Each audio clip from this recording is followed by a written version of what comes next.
welcome back to the channel. So just kind of an overview of the tool watch, okay? If you're just getting into watches or you have been a collector for a long time, this will be an interesting video to watch here. So tool watches are my favorite. It's what I love to wear. You know, if it's got a rotating bezel like this Omega Seamaster, which is a 22-54-50, okay, which is a classic watch, discontinued, and just probably one of the more sought after Omegas out there, okay? But it has a rotating bezel and pretty easy to operate. And what's cool about this is you're gonna be able to time, in my opinion, easier than you would even with a chronograph. It's just much more user-friendly, okay? You can just time it. If we go to our minute hand right there, and then you time your elapsed time there. So if you're diving with this watch, that's what it's designed for, then you obviously you'll know how much air you have in your tank and how long you've been down there and all that. So I don't dive, but that's what it's designed for. The older dive watches, the rotating bezel would move both ways, both directions. This one will only go left, which it cannot go right. And the reason why is then you can't mess up your timing, okay? So that is, purpose-built feature there. But these watches are just great. This is very thin, if you look at that. Just a complete, like I said, a classic Omega. It's a 41 millimeter, and the newer ones are 42, and they're much, much thicker because of the in-house movement. This one here is running a 2892, which is a very good ETA movement, probably one of their top grade, probably one of their better movements, even better than the 2824. It's a good movement, and a lot of companies like Breitling, companies like that will use the 2824. They won't use the 2892 because it's a little more expensive.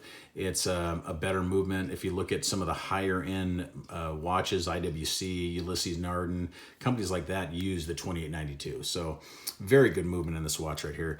If you look at another tool watch, which is a classic and also discontinued, is the Rolex Sea Dweller, okay? This is a 2000 model, and of course the newer ones, I think the newest incarnation of this is a 43 millimeter, and it has a Cyclops, date Cyclops, which is never been on a Sea Dweller before. This is the first time ever of having it. My opinion, this is the best Sea Dweller. It's the truest to form. It's the longest production. I think it's from 1988 or 89 all the way up until like 2010. That's how long this watch ran. Okay, so for quite a while. So I think 2010, right around there, is when they got the ceramic subs, and that's when they got the ceramic Dweller also. Okay, so this is a long production of this Sea Dweller, just like the 16610 Submariner. That was they had the same amount of run time, so very long, but probably the best 5-digit reference. Okay, so very nice 3135 movement, in-house Breguet overcoil, very good Rolex, okay, movement. But this one is a Swiss-made dial, so you've got good lume. I like that it doesn't have a Cyclops. I can have it either way. I like the Cyclops, and then I don't like the Cyclops, so I think it looks good like this. Very black, inky dial, just beautiful looking watch. You got the Mercedes hands, of course. Helium escape valve. You have, their basic flip lock bracelet, or clasp, I mean, which a lot of people will complain about. I don't have any issues with it at all. Works just fine. The bracelet is solid in link here, but hollow links in between. So, which is fine. I mean, you might get that little bit of a Rolex rattle, but there's nothing wrong with that, in my opinion. It's a great watch. In fact, this is probably, like I said, probably one of the best Sea Dwellers. Okay, it really is. And the price will continue to go up. Here is the SINN 556i, which is probably the best SINN made. It's the entry-level one, but it's got some tech in it, good movement, well made, and just beautifully contrasted dial. I mean, inky black dial with stark white hands, and lume plots, so very legible, and just great AR coating on the top and the bottom, so you can always, at pretty much any angle, you're going to be able to see this watch. You're going to be able to see the time. So Very nice. And see, that's what this video is about, tool watches. I love tool watches. I'm not so much into dress watches. You know, I've got a Nomos, you know, Orion 38, which is beautiful, but I'm not going to probably wear it very often, I'll be honest. These are the watches that I'm going to wear most often. And it's for my everyday use, everyday, you know, watch need. These three here definitely will fit the bill. I have some Seikos, which I should have taken out as well, which will do the same thing, but I just had these out, so I wanted to kind of go over these with you real quick. Let's, we might as well show you the timekeeping on them real quick if you guys want to see that. So the SINN is keeping real good time. Let's put that on the time grapher, and you can tell we are, it's gonna go, it's -2, but it'll go positive soon, but 280 amplitude, 0.2 beat error, 28,800 vibrations per hour, so very good movement. It's running the SW200-1, clone of an ETA 2824. It's got 1 extra joule at 26 joules. In my opinion, these out of the box seem to be more accurate than the 2824 and more stable. So I don't know, it's debatable.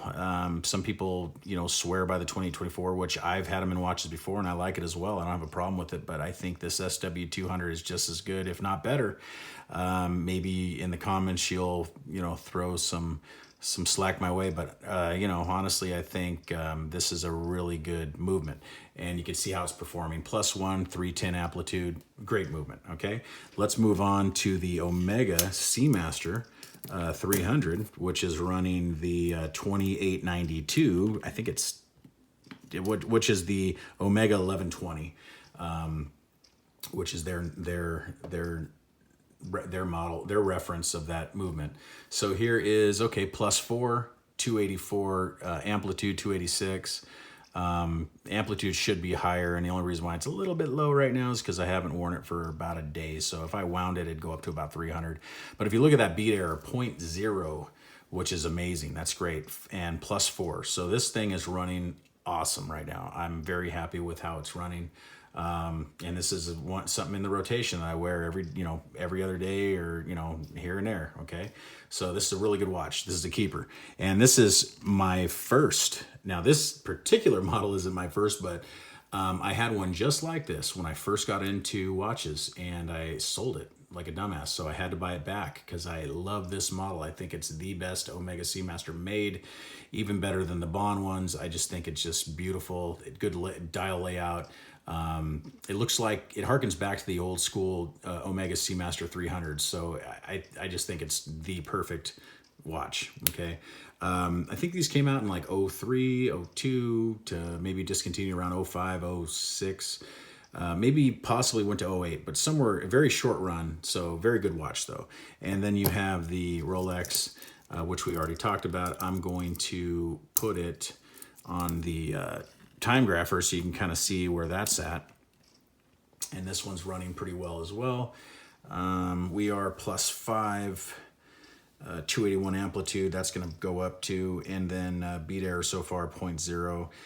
That might go up a little bit, but +2 so far.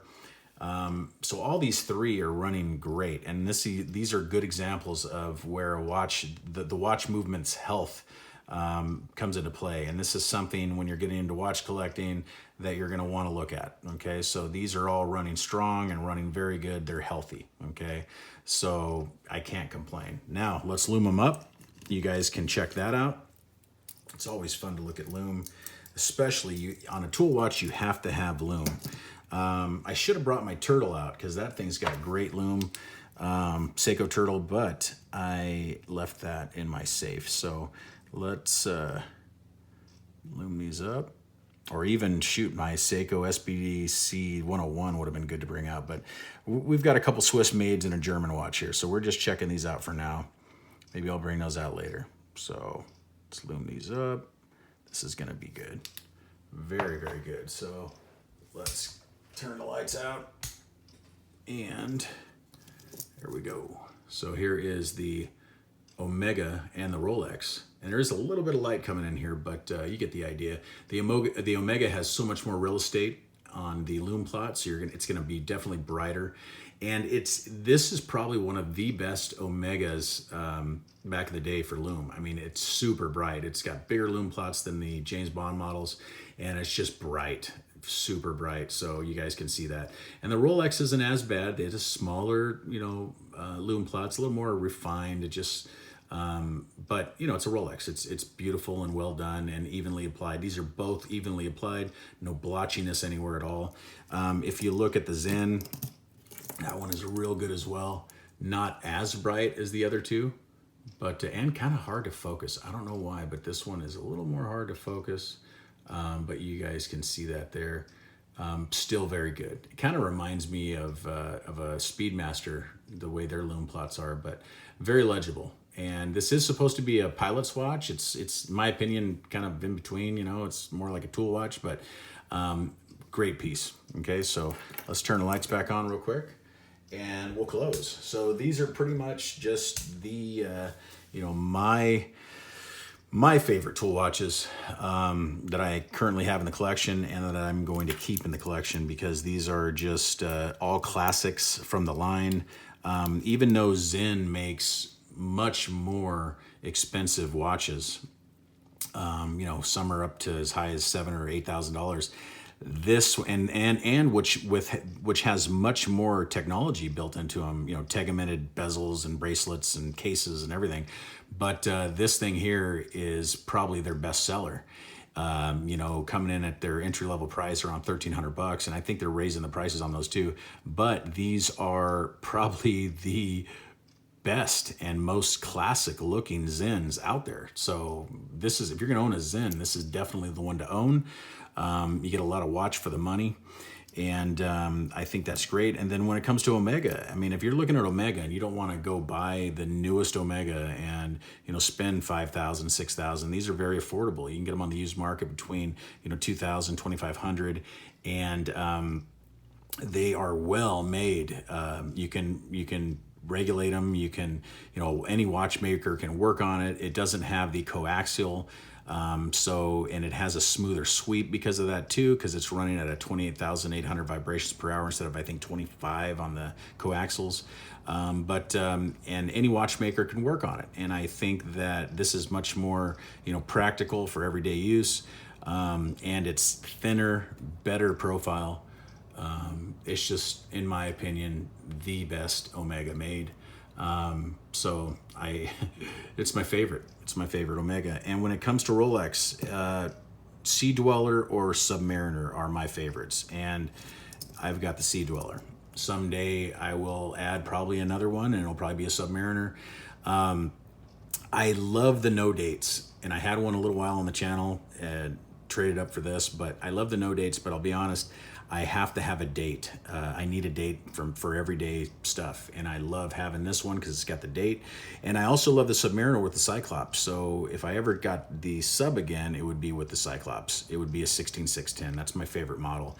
So out of all those Rolex references, when it comes to the Submariner or Sea Dweller models, my favorite, and I think the sweet spot in any of their lines, would be these models, which are the 16600 for the Sea Dweller and the 16610 for the Submariner.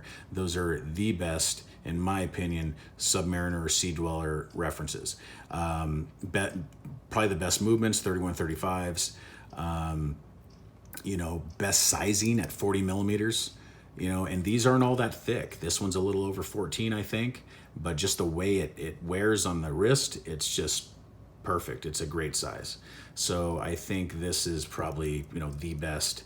The Submariner is just a little bit thinner at 12.5, I think, somewhere right around there. And where you get the thickness on this watch is the case back. Okay, I mean, it does go down 4,000 feet in the ocean. So of course the case back's going to be thicker. The bezel's thicker, and then the sapphire crystal is a little bit thicker.